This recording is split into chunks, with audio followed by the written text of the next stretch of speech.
Hey guys, I'm Detective Zach Foxen, and you're listening to Forensic Geek Radio.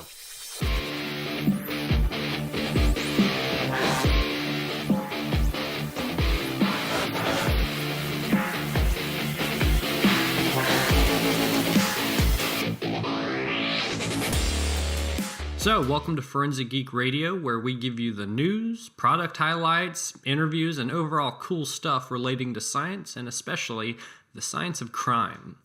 Here's what happened this week in the news. The jury within the first Freddie Gray trial, with charges against Officer William Porter, found themselves at an impasse on a verdict resulting in a mistrial. Sparks flew from protesters outside of the courthouse, resulting in more arrests, with the chantings of "No justice, no peace." The prosecution is set to decide on whether or not they will pend with more charges in a subsequent trial. In the wake of the national split verdict, a new study was released by researchers at Florida Atlantic University on officers' reception to body cameras. Also known as body cams. The study, which queried a limited sample of 27 law enforcement agencies in the Sunshine State, found that 50% of the polled officers believed that the maintenance of the cameras would interfere with their regular duties, that it would influence the officer's decision to use force during an encounter, as well as that it would also improve the citizen's behavior during police encounters. 60% of those officers believed that the media would use the camera footage to embarrass or persecute officers, and that the media overall pretty much had a large impact on the push for body cams. The largest amount of those officers that were polled within the query, over 66%, actually two-thirds, believed that the public doesn't trust them, and hence why there's the urgency for body cams. So here's my take on body cams. I'm actually for them, and a good majority of officers that I work with and officers I've talked to are for them. They can't really hurt an officer's encounter. However, with that being said, I think there are definitely some issues to contend with when viewing body cam footage, especially the ISO and the lighting conditions that the camera perceives is not necessarily always true of what was reflected at the time of the scene. This, I think, will especially be important when dealing with officer-involved shootings during low-light conditions, because our eyes see more than what the camera can see. The other issue that I foresee with body cams is going to be the maintenance and cost issues. Within Georgia, we have what's called the Georgia Retention Act, which requires us to maintain and keep on record any footage that we take, like in-car cameras or security cameras, for a minimum of 5 years. So that's going to be a lot of server space and a lot of storage space for these large videos. In other news, holy face of Gerard Butler Christ. That's right, it seems that, well, at least I think so, the 300 actor bears a striking resemblance to the true face of Jesus Christ.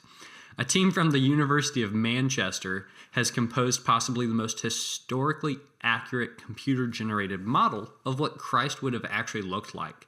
The team used the anthropological information from the tomography of 3 skulls from the time period to determine what an average Galilean Semite would look like. They use this using x-rays and basically creating slices to put together this 3D rendering. Now, while the rendering does not provide skin tone or hairstyle, that information, the rendering, was obtained from historical drawings from that same time period to generate the interpretation. And really, Butler's resemblance is quite uncanny, especially from the movie 300, and you can check out our comparison on our Facebook page, facebook.com/forensicgeek. The American Association for the Advancement of Science has awarded the CRISPR gene editing technology as the 2015 Breakthrough of the Year. For those of you who are not familiar with CRISPR, CRISPR is a technology that uses RNA and an enzyme that slices invading viruses to allow researchers to edit practically any gene in any organism with accuracy and efficiency that has only been dreamed of as of a few years ago. What this means is near control of gene addition, alteration, or redaction by researchers, essentially cutting out the long process of genetic inheritance. So if you want a child with red hair and gray eyes, CRISPR can make that happen. Or you can engineer a mouse with 8 legs. Easy as just a snip of RNA here and add a gene there, and you have your own 8-legged army of octomice. And hence, here is the great moral and ethical debate that is budding from this advancement, is where exactly is the moral and ethical line for gene editing? This goes in line with this week's release by Congress of the remaining 2016 budgetary request, of which the Food and Drug Administration, the FDA, is receiving a 5% increase in their budget. However, Congress put a ban on the evaluation or submission receipt of therapies based on research that modifies embryos. So Congress has made it abundantly clear that they are anti-gene editing. But does this fear of the claimed immortal potential of genetically modified designer babies outweigh the incredible advances in medicine that can come from the CRISPR-Cas9 program? Just earlier this month, a London-based team reported creating a CRISPR gene drive that could help eradicate malaria by turning mosquitoes into vaccine distributors for each other. And this, to me, is undoubtedly invaluable, especially since this disease, malaria, is a global epidemic that leads to over 600,000 deaths a year. That alone, I think, outweighs it. Not to mention, think about the limitless other medical opportunities with cancer, HIV, or heart disease research that CRISPR could accomplish. I want to know what your thoughts on this are. What do you think of gene modification? Let me know on Twitter, and that's at Zach Foxen.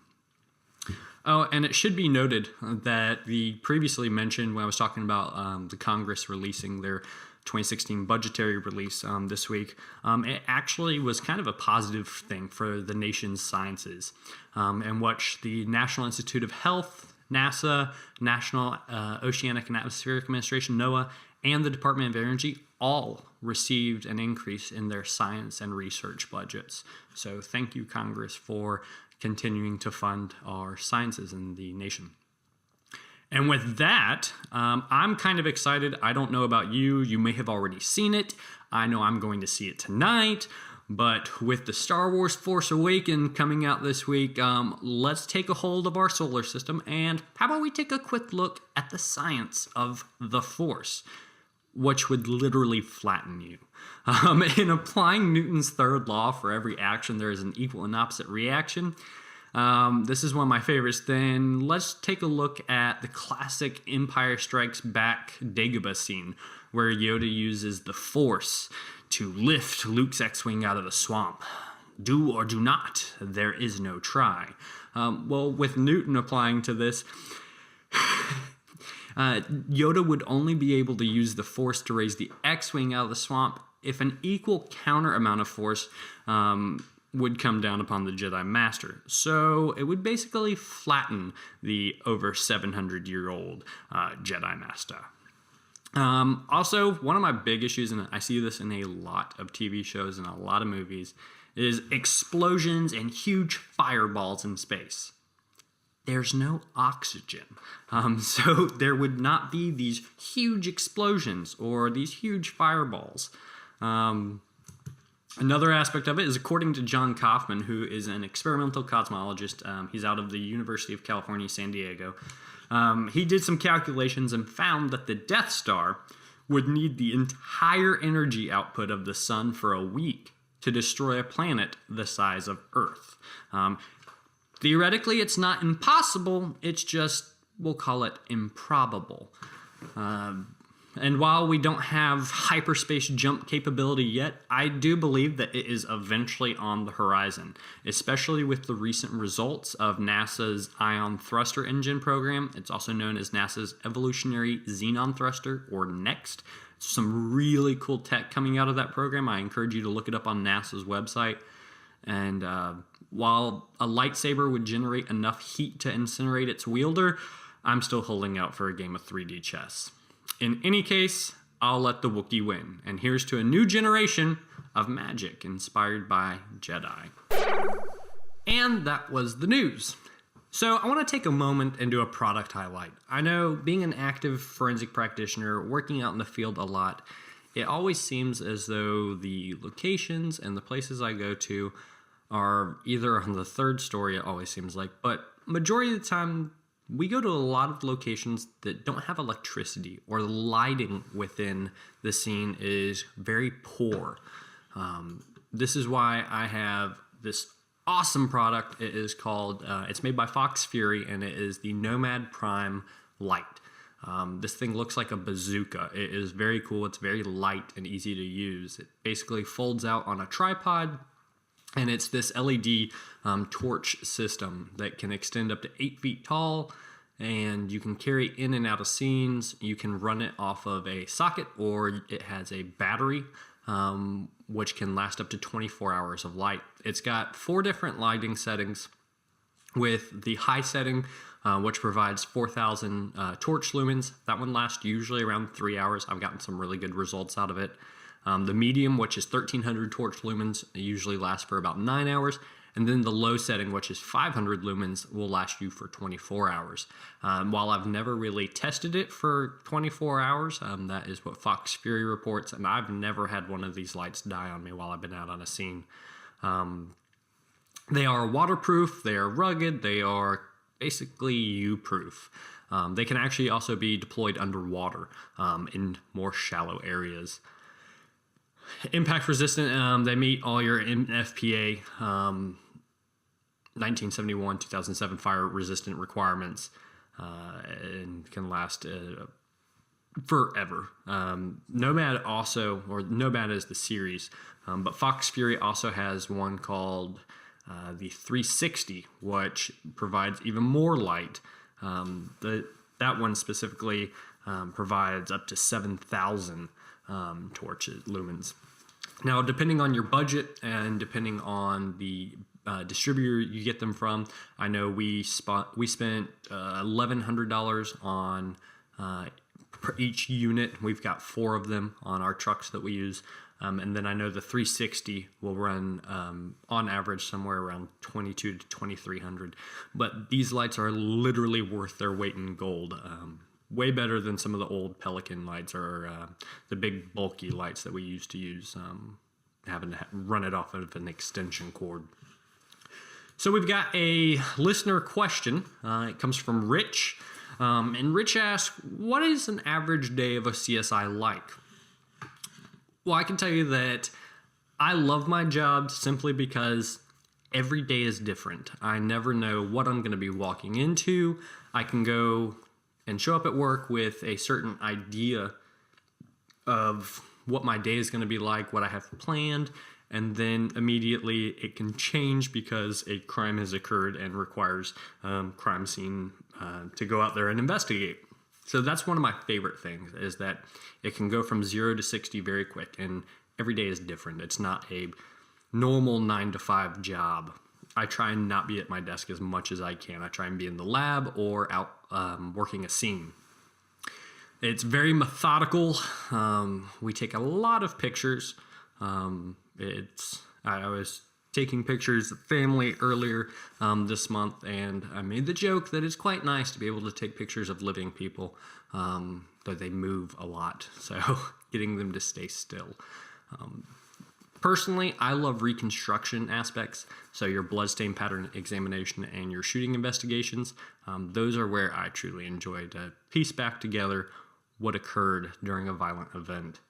Especially using the science and physics and the math behind it, calculating your angles of impact and your flight paths. That's what gets me really excited, is using the science. On that note, remember you can check us out on Facebook and Twitter. On Twitter, it's at Zach Foxen. Send us your questions, your ideas. We want to hear from you guys. We'll talk about them on the show, as well as on our different social media accounts.